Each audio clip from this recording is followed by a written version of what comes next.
हरियाणा में केंद्र और राज्य की डबल इंजन सरकार मिलकर प्रदेश का तेजी से विकास कर रही है।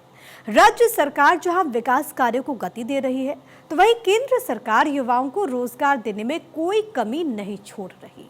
इसी के तहत मुख्यमंत्री नायब सिंह सैनी ने कुरुक्षेत्र में रविदास मंदिर और धर्मशाला में अंबेडकर भवन का उद्घाटन किया।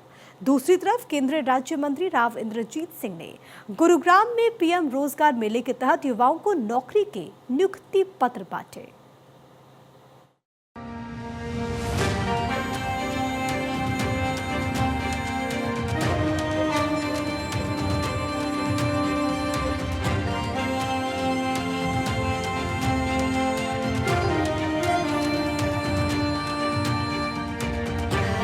मुख्यमंत्री नायब सिंह सैनी ने कहा कि केंद्र और राज्य सरकारें बाबा साहेब डॉक्टर भीमराव अंबेडकर के आदर्शों पर चलकर समाज के हर व्यक्ति को आगे बढ़ाने का काम कर रही।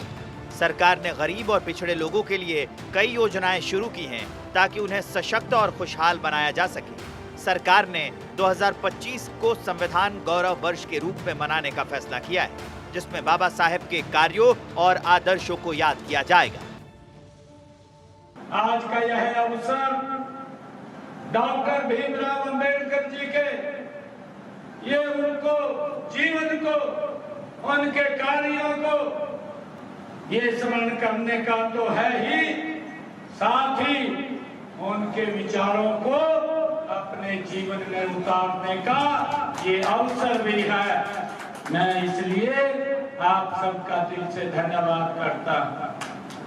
हमने डॉक्टर भीमराव अंबेडकर जी जैसे महापुरुषों के संदेश जन जन तक पहुंचाने के लिए हमने संत विचार महापुरुष विचार प्रसार समिति को बनाई हुई है। उस योजना के माध्यम से हम महापुरुषों के विचारों को जन जन तक पहुंचाने का काम करते हैं। और मुझे गर्व है, अब की बार 14 अप्रैल को बाबा भीमराव अंबेडकर जी के जयंती के अवसर पर देश के यशस्वी प्रधानमंत्री नरेंद्र मोदी जी हरियाणा में इस विकसित भारत को गति देने के लिए 2 स्थानों के ऊपर आए हैं। ये दिन उनको समर्पित रहा है। डॉक्टर भीमराव अंबेडकर जी एक महान समाज सुधारक थे। उन्होंने जाति पाति एवं छुआछूत, असमानता, अन्याय और शोषण के विरुद्ध संघर्ष किया। कुरुक्षेत्र में मुख्यमंत्री नायब सिंह सैनी ने रविदास मंदिर और धर्मशाला की तरफ से आयोजित डॉक्टर BR अंबेडकर सम्मान समारोह में हिस्सा लिया। उन्होंने वहां अंबेडकर भवन का उद्घाटन किया।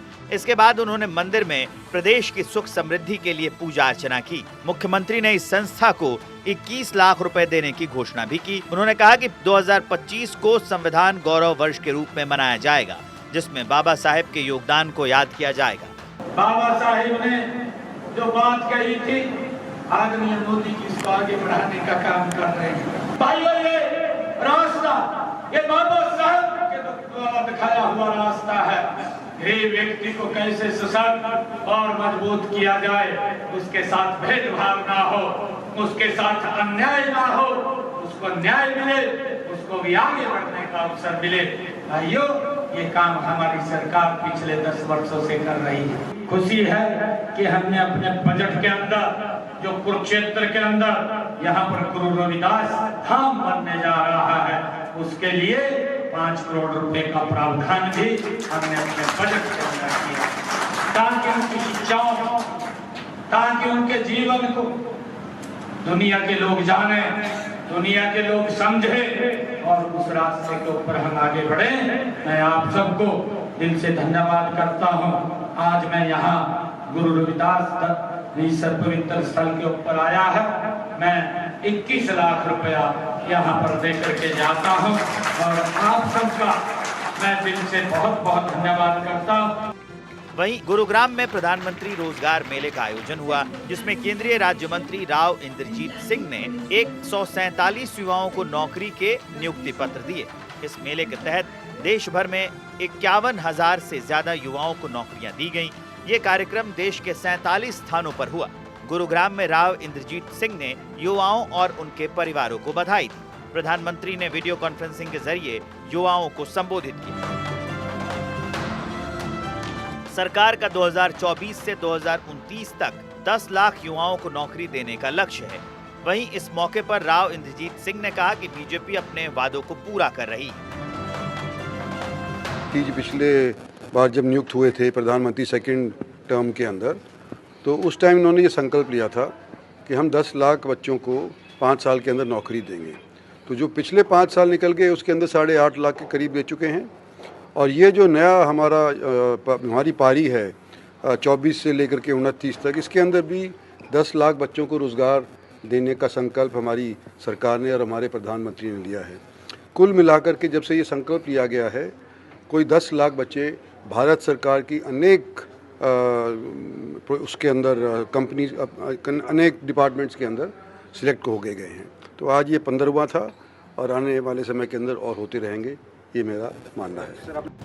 हरियाणा में केंद्र और राज्य सरकार तेजी से विकास कार्य कर रही है, जिससे प्रदेश का हर क्षेत्र में विकास हो रहा है। इससे हरियाणा जल्द ही विश्व में अपनी अलग पहचान बनाएगा।